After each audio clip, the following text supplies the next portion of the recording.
명쾌한 해설을 해주실 뉴스 전문가 세 분 소개합니다. 김성환 시사평론가, 이수희 국민의힘 여성본부 대변인 단장, 그리고 손정혜 변호사, 이렇게 세 분입니다. 안녕하십니까? 네. 어서 오십시오. 안녕하세요.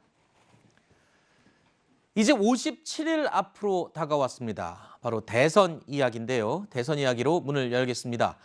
윤석열 국민의힘 대선 후보는 오늘 오전 서울 성동구의 한 카페에서 진심, 변화, 그리고 책임이라는 키워드로 신년 기자회견을 열었습니다. 그 모습 먼저 보시죠.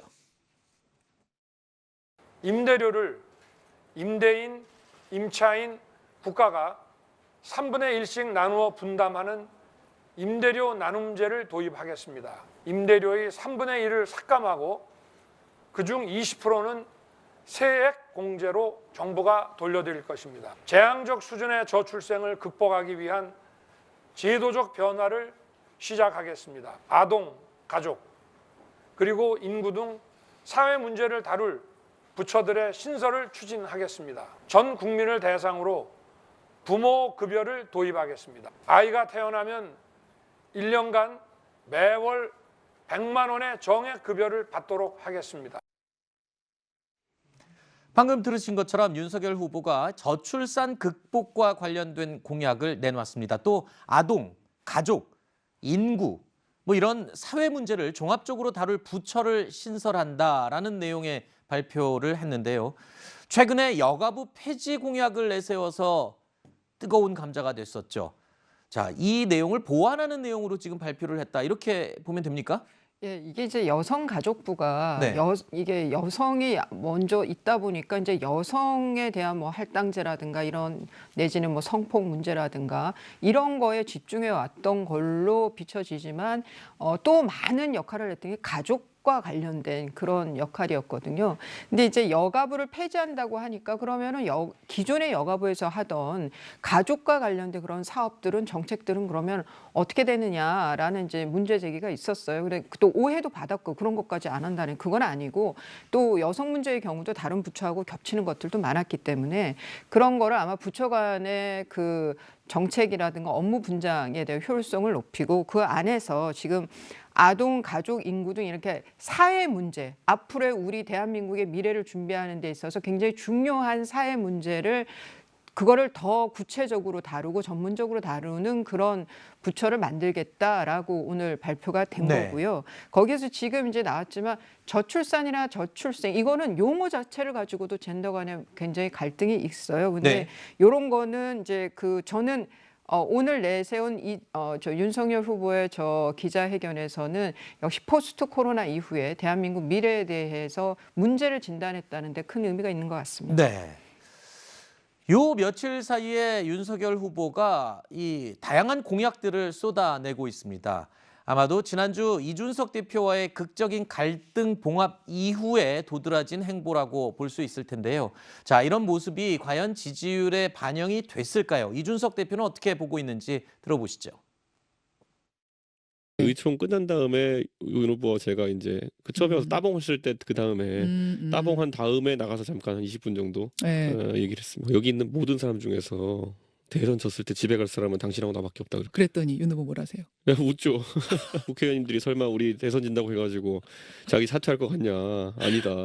네, 그래서 제가 말씀드렸죠. 그러니까 후보님하고 저밖에 없다. 여기서 집에 갈 사람은. 저희도 당내 조사가 있는데 토요일 조사가 있습니다. 예. 토요일 하루간 진행한 조사에서는 상당한 반등세가 있었다라고 제가. 자, 이준석 대표의 말에 의하면 국민의힘 당 내에서 조사해 봤더니 지난 토요일에 상당한 반등세가 있었다라고 이야기를 하고 있는 건데요. 자, 지난 7일 그리고 8일 이틀 동안 여론조사 공정에서 조사한 여론조사 내용을 보겠습니다. 이재명 후보가 36.5%, 그리고 윤석열 후보가 36.9%, 심상정 후보가 1.6%, 그리고 안철수 후보가 14%로 조사됐습니다. 자, 이준석 대표가 말한 것처럼 극적인 반등은 아니지만 지금 이 조사에서는 윤 후보의 하락세가 멈췄다. 이 정도까지는 볼 수 있을 것 같은데요. 자, 야권이 단일 후보를 낼 경우를 가정해서 가상 조사 결과를 또 살펴보겠습니다. 자, 윤 후보일 경우에 단일화 후보가 윤석열 후보일 경우에는 43.4%, 그리고 이재명 후보는 37.1%로 나타났고요. 안철수 후보가 야권의 단일 후보일 경우에는 33.4%, 이때 이재명 후보는 33.8%로 나타났습니다. 자, 어찌됐든 이준석 대표가 말한 만큼의 강력한 반등은 아니어도 하락세는 멈췄다. 글쎄요, 내홍 봉합 뒤에 지금 어떤 스타일 변화가 지지율에 반영이 됐다라고 볼 수 있을까요? 정도의 차이는 물론 있습니다만요. 우선은 이준석 효과라고 보셔야 될 것 같습니다. 네. 이준석 당대표를 품음으로써 이제 일단 마음을 접었던 2030 일부 이제 세대의 표를 흡수하고 있다. 다시 이제 마지막 기회로서 2030이 윤석열 후보에게 기대하고 있다. 이런 것 보셔야 될 것 같고요. 그 점을 잘 알고 있기 때문에 사실은 첫 번째 공약으로 여성가족부 폐지, 네. 2030들이 지지하는 어떤 그 공약을 내세움으로 인해서 확실하게 우리가 2030 남성들에 대해서 표를 잡겠다라는 의지를 보였다. 이렇게 보셔야 될 것 같고, 지지율이 빠졌던 원인 중에 하나가 집안 싸움이었거든요. 집안 싸움도 제대로 처리하지 못하는데 어떻게 지지하느냐. 그런데 지금은 어느 정도 이준석 당대표의 불협화음이 많이 가라앉은 상황이기 때문에 네. 일단 다시 지지해서 등을 돌리려고 했던 지지자들이 조금 더 기회를 주고 있다. 이렇게 해석하시면 될 것 같습니다. 네. 윤석열 후보는 어제 오후에요, 대한노인회를 찾아갔습니다. 노인들의 빈곤 해소를 약속하기도 했는데요. 그 모습 잠시 보시죠. 이 우리나라 지금 경제 규모가 이렇게 성장한 것에 비해 가지고 참 부끄러울 정도의 이런 노인 빈곤율을 보이고 있는데, 이 문제도 저희가 돈을 쓸 때 제대로 써가지고 이 문제를 확실하게 개선해야 됩니다. 네. 하여튼 기대하고 있습니다. 네. 저희들이. 지금 10년 전에 이제 우리 기초연금이 만들어졌지 않습니까? 그 후에 조금 올리고 했는데 이 부분도 많이 현실화를 좀 해가지고 우리 경제가 감당할 수 있는 정도의 기초연금 급여 수준을 좀 많이 올리겠습니다. 노인의 행복을 또 국가가 책임을 져야 됩니다. 중앙일보 보도 내용에 따르면 윤석열 후보가 이틀 전에 대한노인회 측에 직접 연락을 했다는 겁니다. 그리고 어제 곧바로 방문을 한 건데요. 최근에 윤석열 후보가 이 내홍을 봉합하는 과정 중에 2030 세대 젊은 층에만 유독 신경을 너무 많이 쓴 게 아니냐, 이런 지적이 나오기도 했었는데요.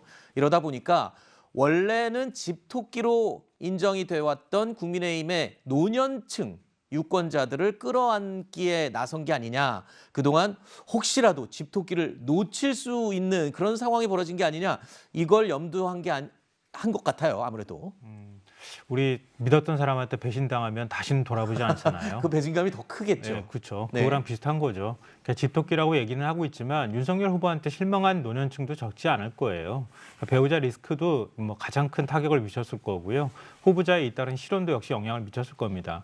그런데 뭐 요 최근에 이제 윤석열 후보를 이준석 아바타다 이렇게 부르는 측이 있는 것처럼 세대 포이론에 너무 집중했다는 거죠. 노년층 표는 우리는 다 잡은 표고, 이제 2030 세대만 잡아서 40, 50대만 고립시키면은 우리 이제 대선으로 그 대통령으로 직행할 수 있다. 이제 이런 사고가 깔린 것인데, 믿었던 사람들 입장에서는 실망감이 있을 수 있죠.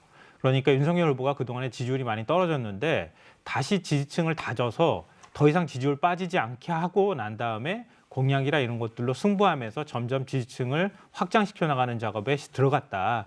그 시도를 하고 있는 중이다. 이렇게 생각하시면 어떨까 싶습니다. 네.